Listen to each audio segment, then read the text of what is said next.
Canada, how's it going, man? I took a couple days off, but things are really busy around here. It's Christmas time. Merry Christmas to you all. I have been super busy. I'm hosting Christmas here at my house for the first time this year. And, you know, I have kids. So, those of you all out there, you guys know. You know. The Canadian news. Bonk. Like, Chrystia Freeland? Nothing. Alright? Chrystia Freeland leaves. Everyone's in an uproar. And then everyone's quiet. Just no one's nothing. Everyone's just waiting. Today is the day. The Governor General should have come out at some point today and mentioned whether she was going to do what Pierre wanted to or not. I don't know what's going on about that. It's funny hearing people talk about how we don't want to go to an election right now. It's Christmas time, and I will camp out on Christmas Eve to vote this guy out. It will be my Christmas honor, my Christmas wish to get this guy the fuck out. What do I have for you today? Why am I here? Why am I here? Sorry, I'm gone. I heard a reaction today to a video that I'm going to react to from a, I guess, prominent Canadian YouTuber. I'm not going to drop any names. I'm not big enough to start beef. Okay? When the beefs will come. Come on, guys. Follow, like, subscribe, comment, okay? Get me big enough so I can start some beefs, okay? You guys want to see some YouTube drama? You see, I got a bone to pick with a lot of YouTubers. I don't know if they care too much about their reputation or getting demonetized or being called a tinfoil hat wearer. I don't care. People are always, like, people think the economy is the reason people want vote Justin Trudeau out. That is piss poor wrong, man. That's not even half of it, okay? People like me know that he's trying to crash the economy on purpose to create a one world currency. That's why we wanted Donald Trump in. Guys, come on to the bar. I'm going to react to a video today. So nothing much. Like I just said, it was pretty slow ever since Chrystia Freeland left and the cabinet shuffle and stuff like that. Sorry I didn't make a video on that. Sometimes I'm just a little late to the party, and I feel like, especially in the small niche of Canadian politics, if there's probably just not enough time for me to get a video out, if every single other Canadian YouTuber already has a video out on it, no one's going to watch mine, right? People need to actually watch my stuff and see what I have to say in order to actually understand that I have smart opinions. Okay, so what do I got for you today? Vassy Capellos. She's awesome.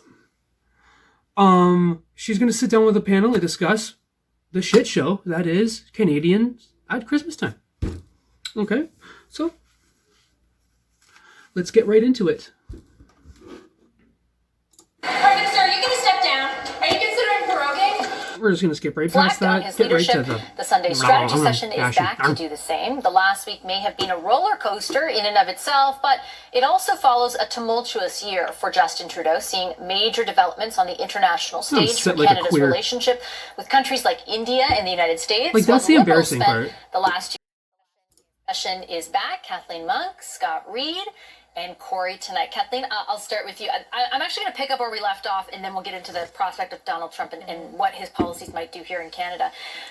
We were talking about the Liberal leadership and essentially if the Prime Minister goes. And I'm wondering, based on some of the numbers we were just discussing around where they're polling right now, how much of a difference you think a new leader can make, particularly with the sort of prospect of an election now closer than it was even a few days ago? Well, we have seen from polling that actually a new leader, a new Liberal leader, some of the names have been tossed around, whether it's Freeland, Carney, Anand, others, Jolie, Champagne, do give a lift to the Liberal Party. And you know, it is true that on those profanity-laden bumper stickers or those flags that fly across our country, it's Trudeau's name. It's not the Liberal Party brand. So there is a chance that with a new leader, if they could execute a leadership process quickly, efficiently, the Liberals could get some lift from that. But that said, I don't think government's in the cards for them. I think that...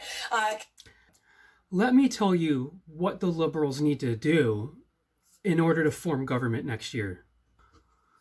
Somebody, maybe somebody that was calling them out, needs to come out, apologize for everything that they've done, completely distance themselves away from the UN, the World Health Organization, the World Economic Forum, and George Soros, the Open Society Foundation. They need to come and distance themselves away from that.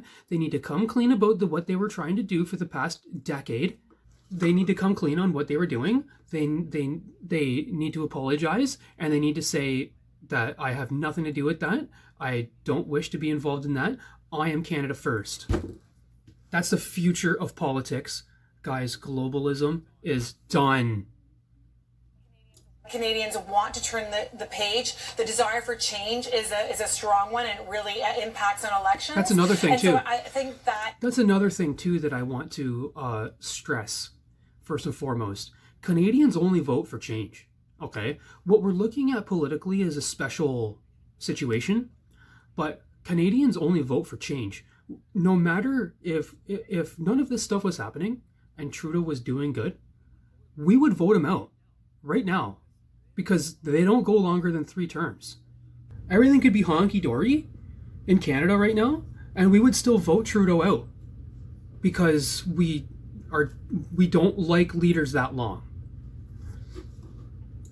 Is what is going to play out. I mean, I think right now what's interesting about Pierre Poilievre is that, in fact, his numbers are so high, not because people are in love with Pierre Poilievre. It's not the same adoration that you see with Donald Trump in the States. It's actually more of a rejection of Justin Trudeau and even to some extent Jagmeet Singh, where they're just tired of that and they want to try something new. A wise man named Corey Tonight years ago once told me, if the ballot question is changed, the other guy... That's true. That's true. I have a little bit of a thing with Pierre. I like Pierre. I'm voting for Pierre. I'm not voting against Justin Trudeau. If Pierre has a secret agenda, dude's hiding it very well. Okay, he seems to be... He also seems like if he has an agenda or had an agenda, he saw the writing on the walls and changed, pivoted and changed, and now he's populist. He might not have always been populist. He could have been classically conservative and for the billionaires, man. Right? He could have been for that. He's not now. He's not now. Governments are listening. Did you guys hear what happened to the bill that passed? Governments listen to the people now. They're forced to. And that only happened because of X. It just has to be tolerable. He doesn't have to necessarily be liked. Do you still believe that, Corey? Very much so. You can just this guy's look based. back through previous elections. At the end of the day, as great a fan as I am of Stephen Harper, and I am a very big fan, he was not selected because the country fell in love with him. It wasn't Harpermanius.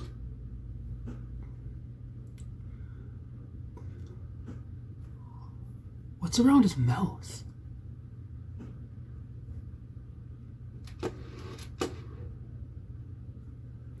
If I ever get rich off this platform, do not let me suck my own farts.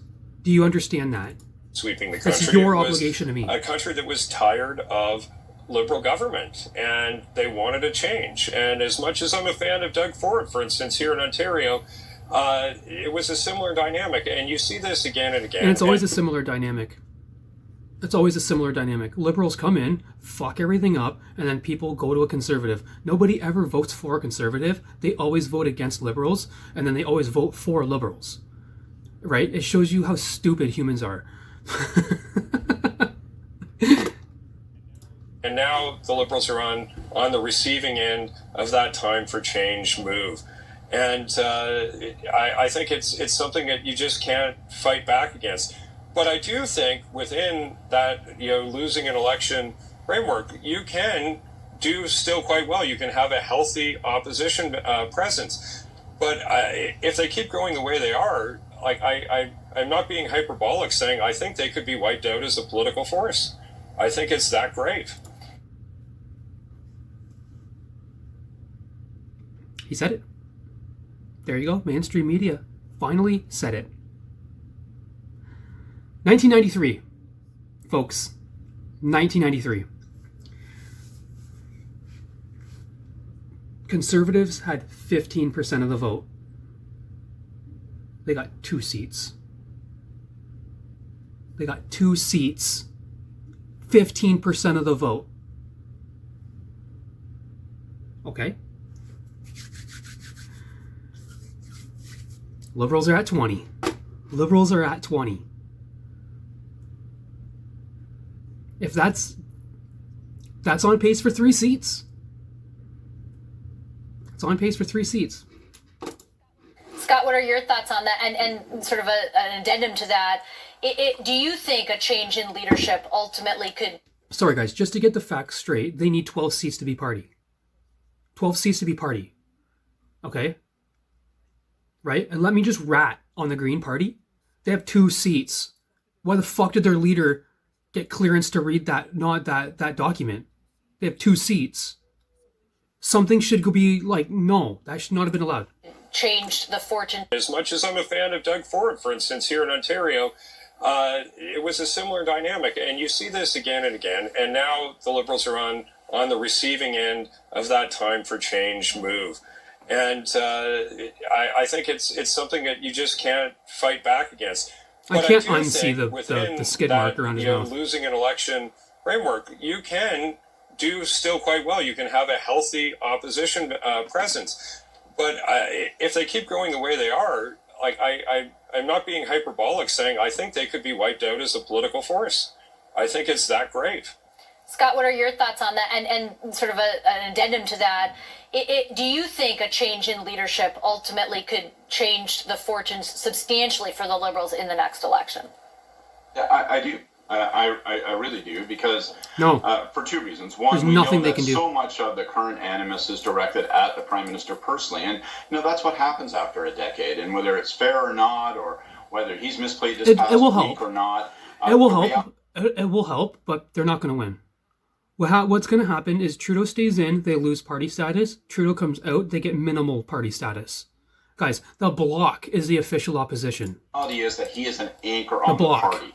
So it isn't so much about go find a kite as with it is 49 That's thing number one. seats. Thing number 2 is, as long as the Prime Minister remains in the picture, people are not willing to have a hard look at Pierre, what he represents as an alternative in some of his blemishes. That conversation just can't get started as long as Trudeau is there. So instantly his departure provides that lift, that opportunity. And if you happen to pick someone who's got some game, who's got some talent, it's not impossible for an incumbent party to actually take the mantle of change. You have to make tough decisions. You have to be real about it. You have to actually make policy, personnel, character change. But one thing's for certain, if you don't represent change, if you're not the vehicle of change, you will be its victim. And that's why I think there's just no question that the Prime Minister has to depart. It's not salvageable with him at the helm. Let's talk a little bit about Donald Trump, because the prospect of this massive tariff on our imports still looms large, and it would happen if it did, he says, on day 1 of his presidency. Yes, YouTube, let's talk a little bit about Donald Trump. Okay? Listen to what Justin Trudeau is saying. Listen to what Jagmeet Singh is saying. Listen to what Doug Ford is saying. We are getting the fucking tariffs. We're going to get fucking tariffed. And these guys are going to say, big meanie Donald Trump, vote me back in. And then they're going to lose party status. Kathleen, which is January the 20th. It's How much bullshit. do you think that's going to impact I have what no happens faith here next that year? the government Biggest is going to economic threat reduce that the tariffs. country has potentially faced in over 50 years since Nixon went against Trudeau Sr.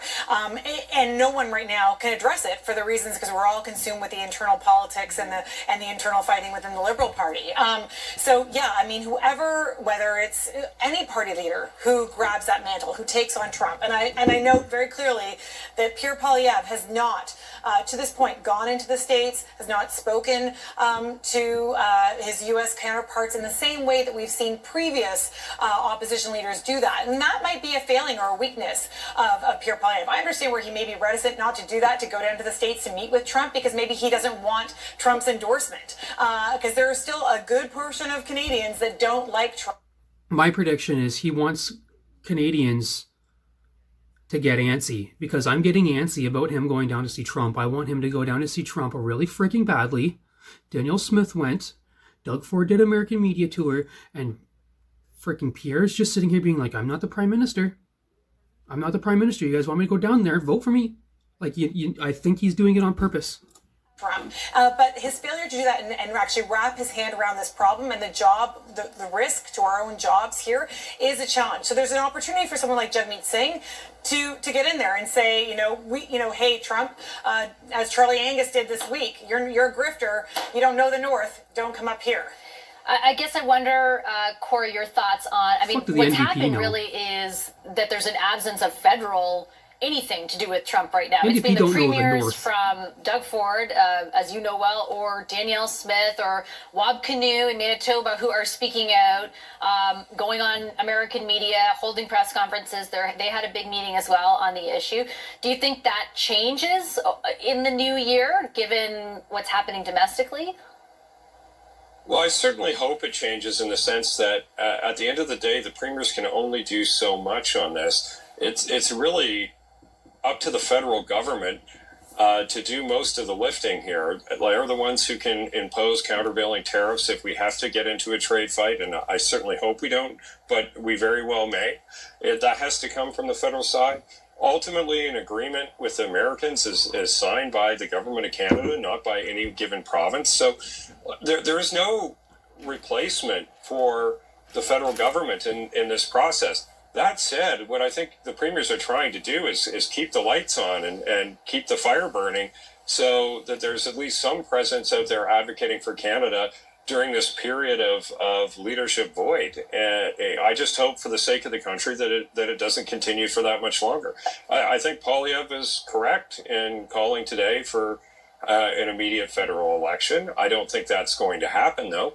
And so I think we'll see the premier's trying to do the best they can to advocate on behalf of Canadians south of the border and try to communicate with Canadians here at home. But I sure do hope that the federal government gets up off the mat in some form to represent Canada. And I also hope and believe it won't be under Trudeau's leadership. Scott, let's say, as terrible as it sounds, these tariffs do get applied in a month's time. Does that have an impact, do you think, on Canadians' appetite for an election, one way or the other? Oh, absolutely. There's no question. Particularly if what Canadians are witnessing is a sort of a slow motion intramural exercise occupying the government, so that whether it's fair or not, they come to the conclusion that this enormous and pronounced external threat is being sublimated while the government addresses internal challenges. Like, that can't be permitted. There can only be one mission as of January 20th, and frankly before then, and Canadians must see that there's only one mission coming out of their federal government, and that is to manage this situation as well as possible. And I come back to it. Look at Chrystia Freeland's letter on this. She effectively said that the Prime Minister was not managing this file correctly in her estimation, and she's his finance minister. You got to put Dominic LeBlanc front and center on this file. We're going to have to be agile. We're going to prepare the country he's got for what's anything. coming, and we're going to have to minimize the harm. That means introducing all sorts of policies to help people and industry through this time. It means taking corrective action, a little carrot, a little stick. It means trying to figure out how we get those tariffs, if they are applied, repealed as quickly as possible. This is a complex, multi-part play. We will need all of the premiers in the harness. And it's not obvious how you can do that if the federal government is occupied with itself. Yeah, it's a great point. I mean, they're going to have to, essentially, whomever is the prime minister will have to navigate, if this comes to fruition, Kathleen, a recession and potentially a trade war. Justin Trudeau wants Exactly. tariffs. Yeah, and it's hard to see how Trudeau, as wounded as he is, exactly pulls what he together wants. the premiers, presents a united front, and actually takes on Trump and fights for the jobs and for Canada overall. He's just too wounded. We said this a few weeks ago on the show, that in fact, one of the good reasons to go to an election right now is whoever is prime minister needs a new and renewed mandate to go up against Trump. Okay, on that note, I'm going to leave it. Guys, I've stolen so much of your time this week. I can't tell you how much I appreciate you lending it. Good job. And thanks for you guys for hanging out too this long, if you guys are still here. There was kind of a lot of at the nothing end there. But yeah, the only way out of the tariffs is Pierre. That's it. Everybody else wants the tariffs. It took me a long time to realize that, but Justin's trying to crash the economy on purpose. Okay. That's it. Please, if you made it this far, please subscribe. I'm a good guy. My heart's in the right place. I swear a lot. But that's kind of funny. Okay. Comment down below. Do you think we're going to get out of these tariffs? Do you think Trump will bring on the tariffs? I don't think Trump will bring them on if he doesn't have to. He doesn't want to. I know he doesn't want to. Everyone knows he's using it to get his own way. Guys, peace. I'll see you tomorrow.